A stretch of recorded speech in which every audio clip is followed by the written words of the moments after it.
Welcome to Define You Radio, the place to be for real talk and real tips to help you define your personal and professional life. Class is in session with your host, the Southern Belle of Bold, Valencia Griffin-Wallace. Pens and papers ready. Class is now in session.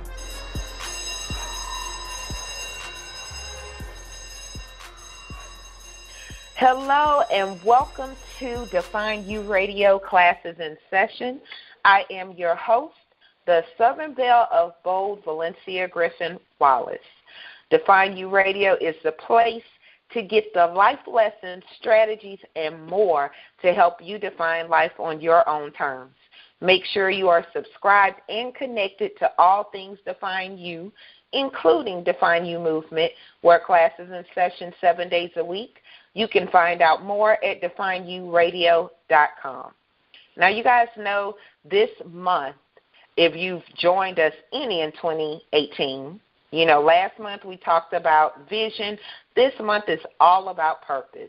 And class is in session tonight with a new guest. And I'm so excited to welcome Miss Alisa Tyler to the show.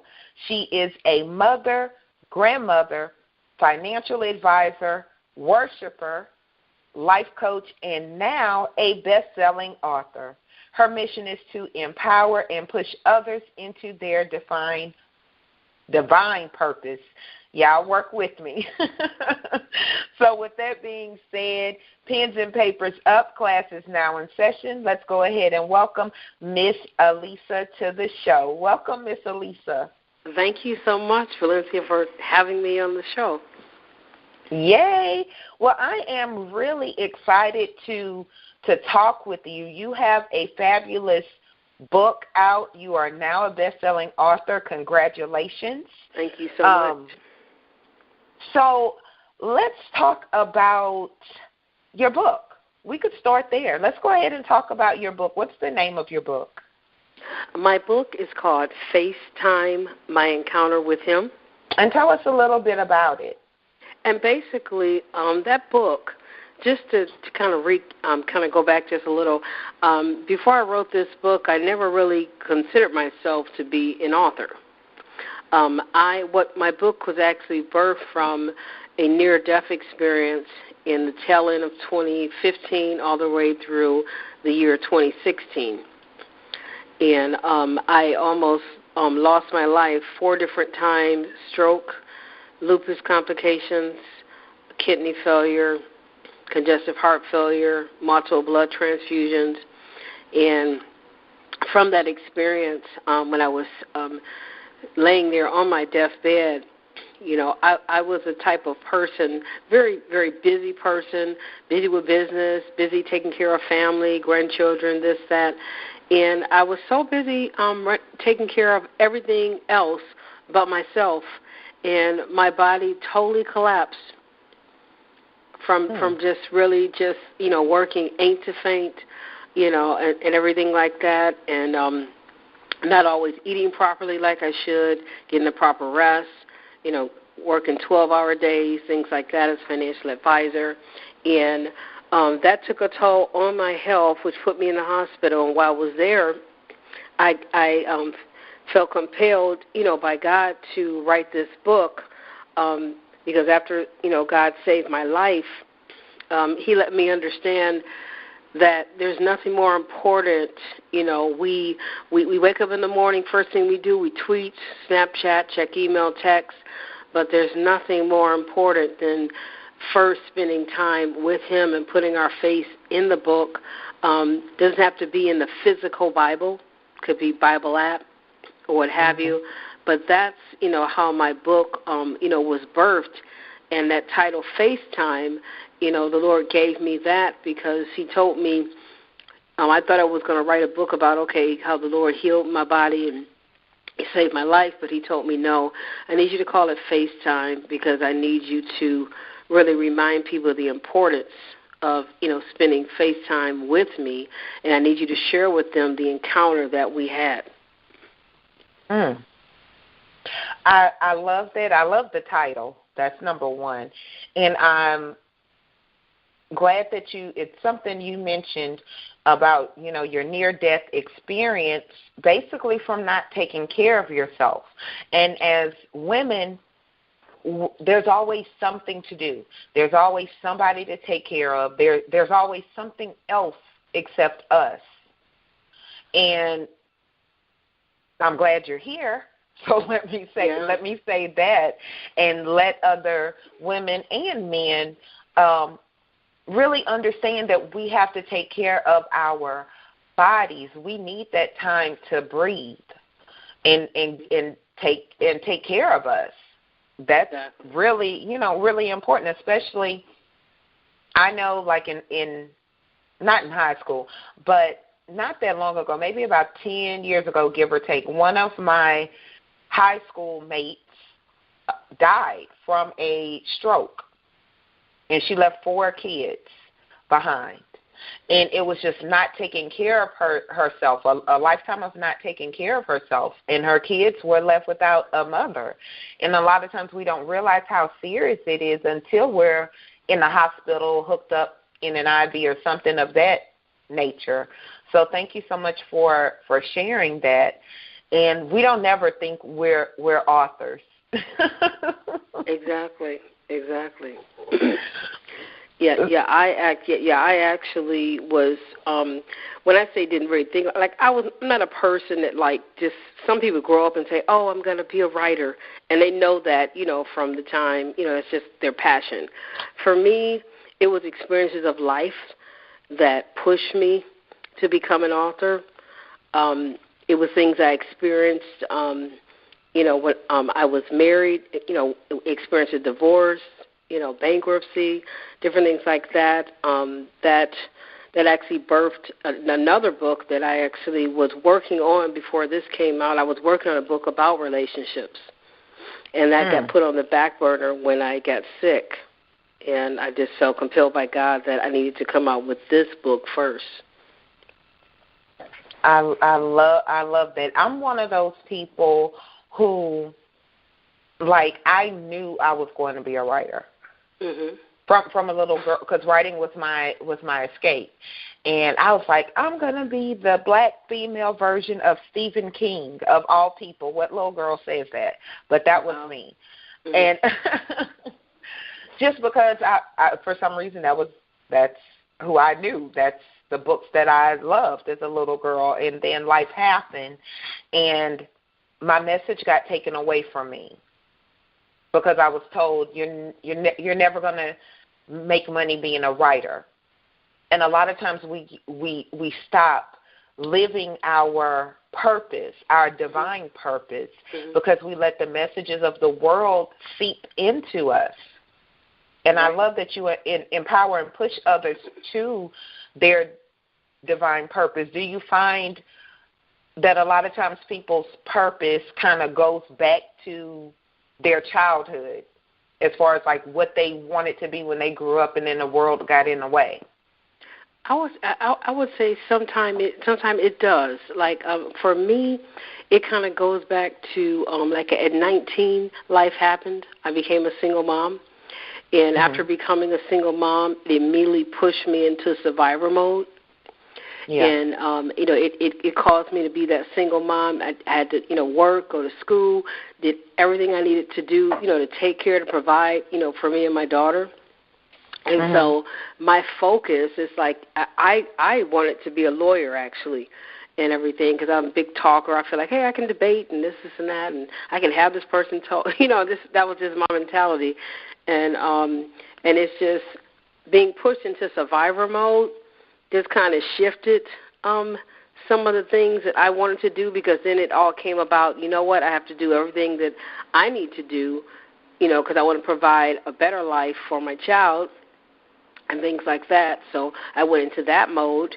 Then there was a mode where Prince Charming came along, and and I'm sure people listening, can relate to meeting that man that sweeps you off your feet, wines and dines you.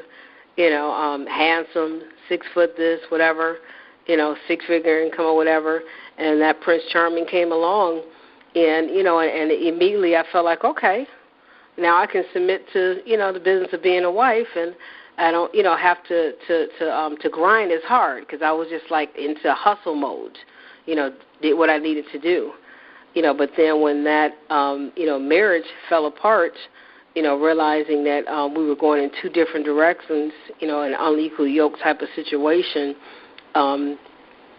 that's, that's, I would say, was kind of like the turning point that then shifted me back, because it's like I had forgot who I was. It's like I went from mother and everything dealing with survivor mode into being a mom. Then I went into wife mode. Okay, let's do everything you need to be a wife. And like you talked about earlier, I got lost, in the midst of that, and and just kind of lost my identity. I know I definitely can relate to that, because that's kind of the order my life went. It's like mother, then wife, and, being a young mom, because I got pregnant at 19 also, and had my son literally a month after I turned 20. So it's like you're going directly from being a teenager, which is a whole aspect of life in itself, to being a mother. Okay, so it's learning how to take care of somebody else again, and then to being a wife.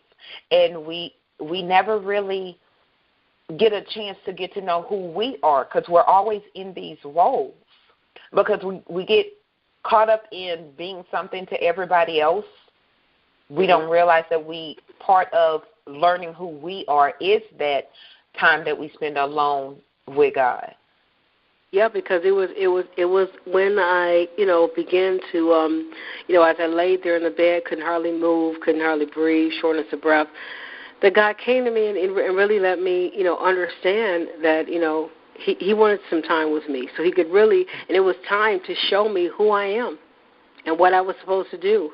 And it's amazing, like, that it had to take, such a dramatic, life-changing, near-death experience, to push me into my purpose, which was my original purpose, because it's like I was always classified even as a young child. So I guess, you have this thing about your question, and I guess it does go back to a child, because, like, I was always referred to by my family as motor mouth. They're like, at least the motor mouth. She's always talking something to say or this or that. And it's amazing, because, see, the very gift that God gave me as a child as motor mouth is the same gift that he always wanted to use to glorify him. Mm-hmm. And it's like, so now I see, because now I'm able to use this same mouth, to encourage, to motivate others, to let people understand that as long as you have breath in your body, you still have a chance. And the key is recognizing who you are. Don't allow anybody or anything to steal your identity, because that's what happens. We just sometimes forget who we are, and then we become something, and we start to act out of character and do things that we normally wouldn't do if we were in our right minds. Yeah, and it's just the fact that those are some of the things that happened to me that I discuss in my book. I just think about even some of my quotes. I even challenge people. I tell people, hey, is your boo or your spouse more exclusive than God? Because a lot of times, we get so caught, well, that's my boo, that's my, this or that, and we're just so caught up in everything like that. And, and I tell people, we think about love languages. Stephen Chapman's book, The Love Language, Gary Chapman's, but I tell people, the only way to learn God's love language for you is by spending intimate face time with him. People just don't understand that. So many times we have interruptions of things that come into our life, and interruptions come when we allow life to interfere and switch our channels from God.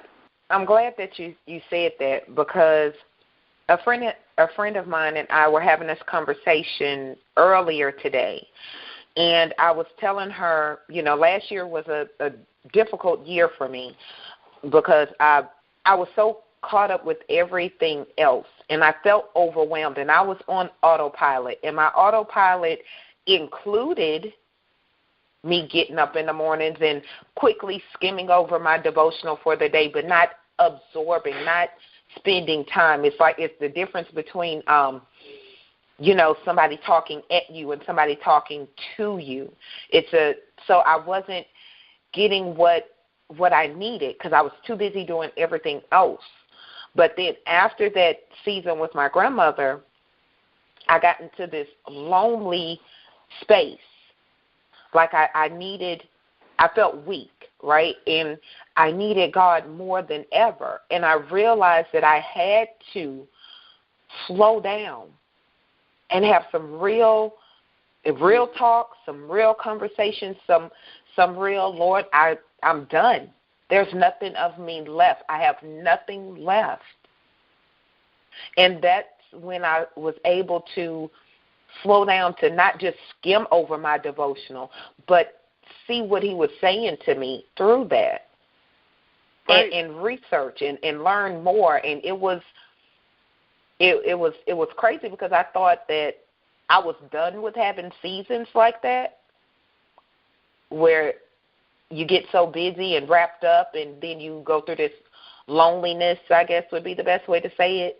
But I think when we get caught up like that, when we get away from God, we don't feel it till we're away from him, I guess, if that makes sense. Right. And it's really just as simple. Sometimes people make it a rocket science, but it's just as simple as, since everybody, they're on their cell phones anyway, it's as simple as, picking up your cell phone before you do the texting, the Facebook, all this stuff like that. And, going right to the Bible app, the Bible app, it has a daily, verse for the day, going right to that. And then even outside of that, just walk around the kitchen. You could be washing the dishes.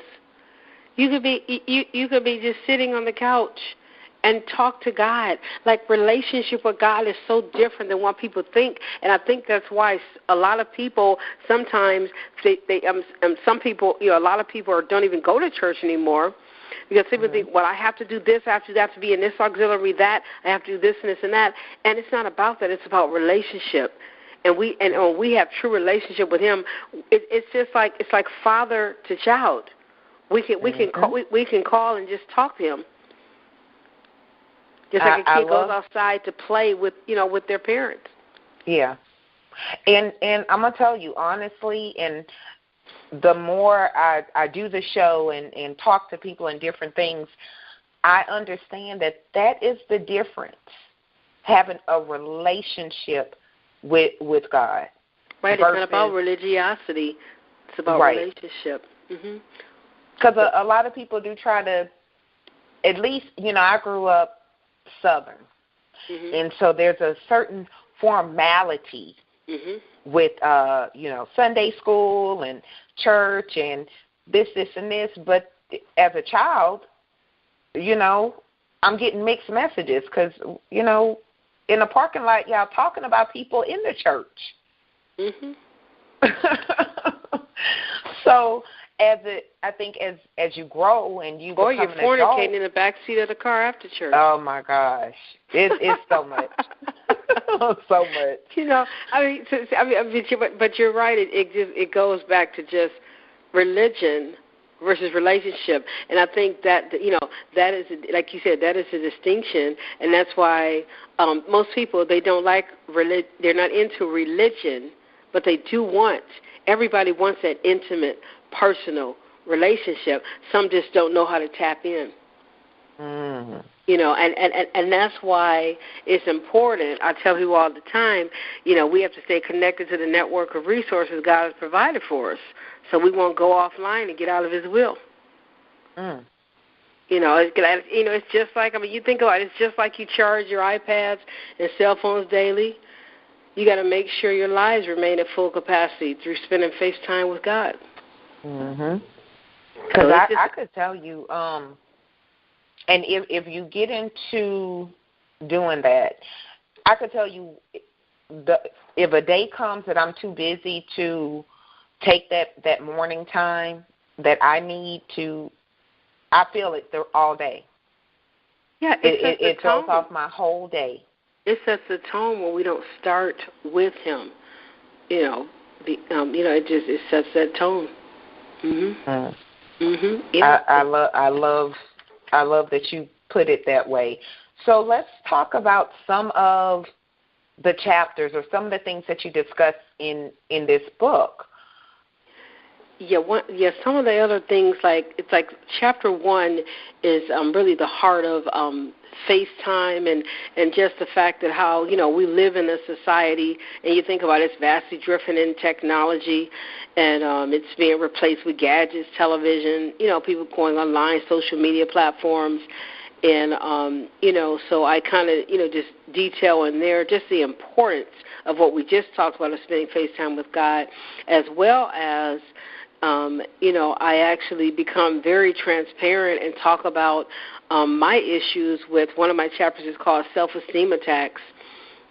One is destiny attacks. One is identity. I talk about my, identity stuff. So I could cover a lot. The book is about, on FaceTime, but also it's covering, some of my own life experiences, which even pushed me back to even let me understand that I have to return back to my first love. What is an example of a self-esteem attack?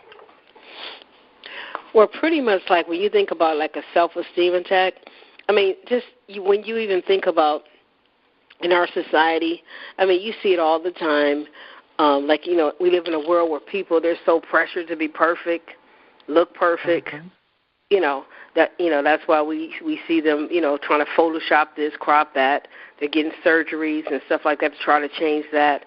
And if we're not careful, we find ourselves comparing ourselves to other people, that can cause self-esteem attacks. I'm sorry. No, go ahead. And that's what, so that's, it's like, and I always tell people, don't get me wrong, you know what I'm saying? You want to, keep your hair slayed and all that kind of stuff, keep your body in shape, but we must not allow the world's definition of beauty, to define us and everything like that. Because, our society, self-esteem is, is confidence in one's own worth or abilities. That's, the dictionary definition of just self-esteem in itself. But we can't allow that to just totally, define us. Like my mom would always tell me, beauty is only skin deep. Because everybody at some point, there's going to be no facelift, or makeovers that's going to even matter, and things like that. And that's true. I don't know if men do it as much as women, but if you look at society's message, it's all about, like you said, we're photoshopping and we're wanting to crop this, and we beat ourselves down for being human because of the images we see. Not even though it's a photoshopped image or they did some editing or it's a filter or whatever else. If you're not paying attention to the right things, the wrong things are always going to stand out. And then you're going to end up comparing yourself. Well, why my skin isn't that clear, or why I don't look like this, or, ooh, their life looks really happy. Exactly. Exactly. People, they focus, and it causes people then, they focus on their faults, and their weaknesses so much, and they wonder why, they're not happy. But it's because they generally, they have an inner war going on within themselves. That is 100% true. And we have to realize that we're not a finished product yet. We have to cut ourselves some slack, definitely. So I love that you talk about that. Now let's destiny attacks. What is that about? Yeah, and see, destiny attacks, like I said in that chapter, basically, I'm covering that just, when you, failing to understand, your purpose, can cause you to take many unnecessary detours. When you don't know what your purpose is, it can definitely, cause an attack on your, on your destiny. Because I always ask the question, has your entire world ever fell under attack, and things like that, and everything like that. And sometimes just, what you, just the things that you, when you don't understand your purpose, it can cause you to have, just attacks where you can forget, the greatness, that's inside of you. And just something that I even talk about in my book is how, it's like when God has invested greatness inside of you, expect the enemy to expect the enemy to cause a conflict in your garden. It's like when you look at Adam and Eve in the Garden of Eden, they had been given access to so much, and then came the enemy to distract and tempt them to try to abort their destiny. And the enemy, he only attacks people approaching their season. It's like a pregnant woman, the closer she gets to giving birth, the more intense the contractions become. And the doctors, they sit back and watch to see how many centimeters and all that, which lets them know she's almost right at the verge of birthing something. Mm. It's the same that's for when us. A lot of people give up. Mm-hmm. A lot of people can't handle the attacks, and I'm just going to be honest, even in my journey on my way to giving birth to anything, there has always been those attacks.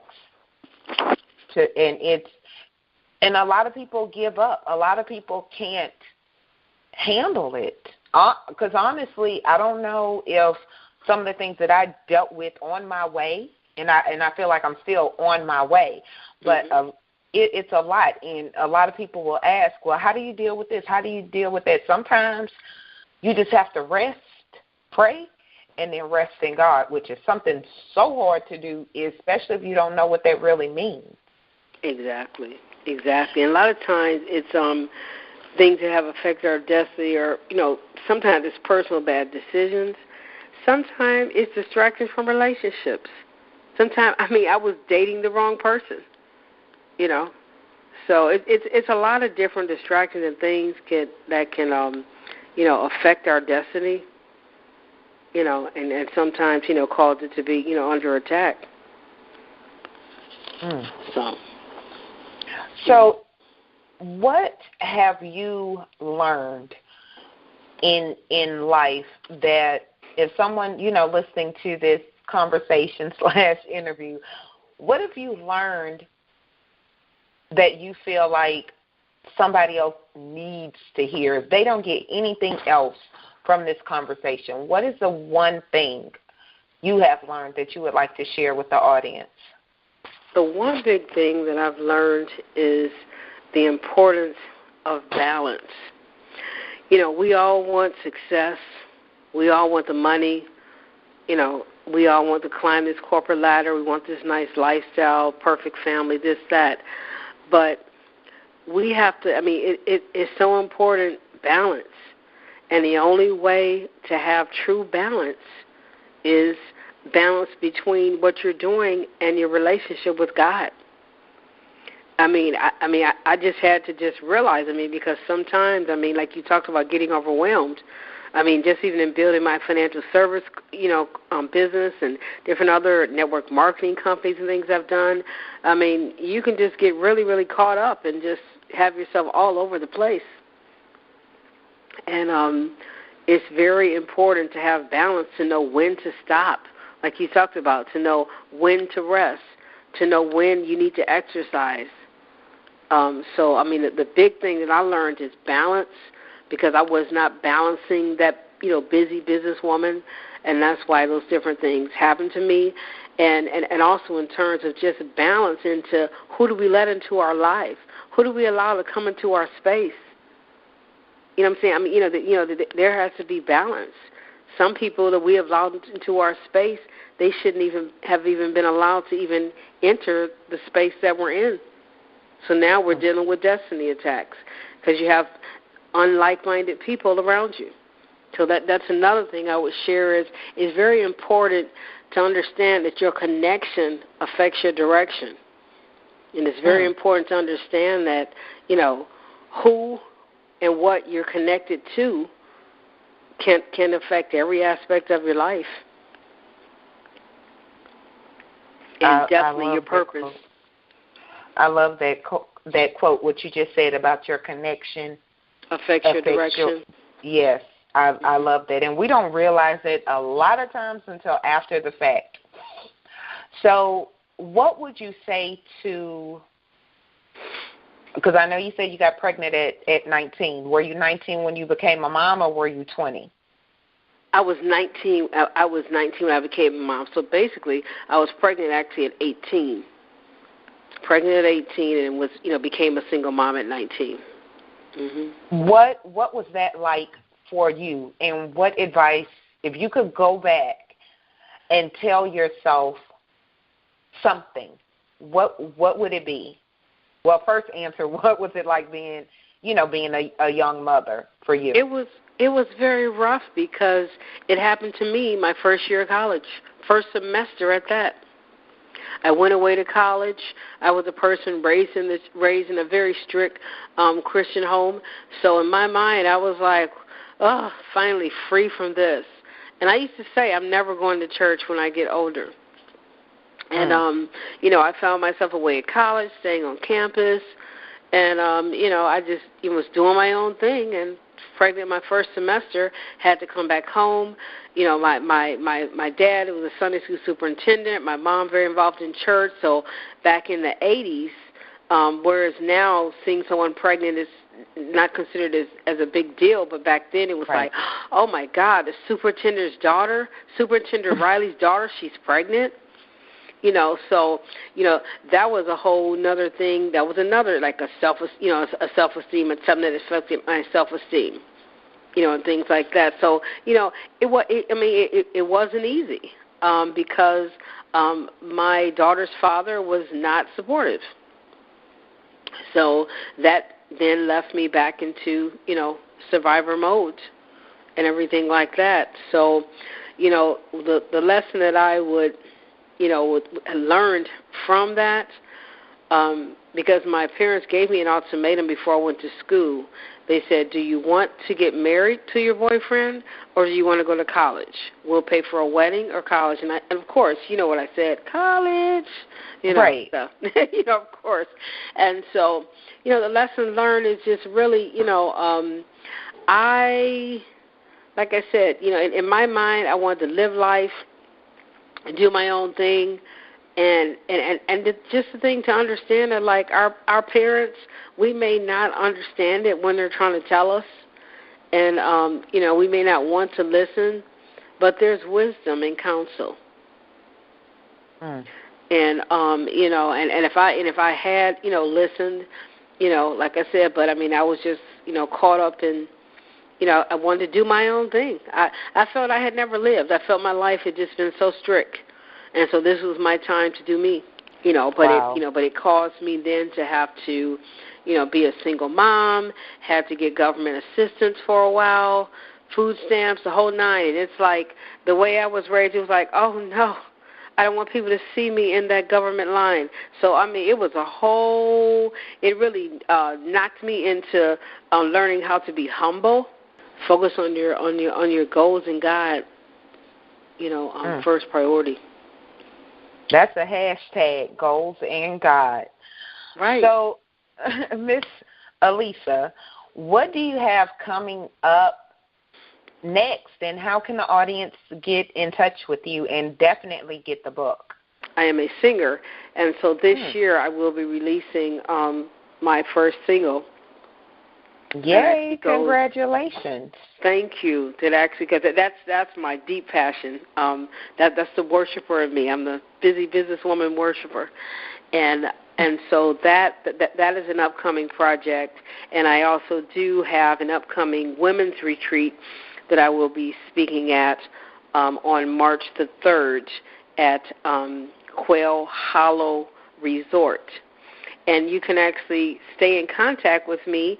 You can visit www.alisa, that's spelled ALISATYLER.com, AlisaTyler.com. And my social media handles are author Alisa Tyler on Instagram and Alisa Tyler on Facebook. I love that. I've always wanted to be a singer, but I could sing, I can't sing. It's a difference. So, But thank you so much, Miss Alisa, for being on the show, and welcome to the Define You Radio family. We are glad to have you. Kings and queens, make sure you connect with our guests at www.alisatyler.com. It will be posted everywhere the show's posted, so you guys will have access to her information. Make sure you connect with her. When the single drops, everybody in the audience should be able to get it. And the book, FaceTime. Pens and papers down. Class is officially over. Until next time, remember your past doesn't define you. It gives you definition, and it's up to you what you do with that. Y'all have a great night. Thanks for listening to Define You Radio. Make sure you connect with the show at www.defineyouradio.com. Pens and papers down. Class dismissed.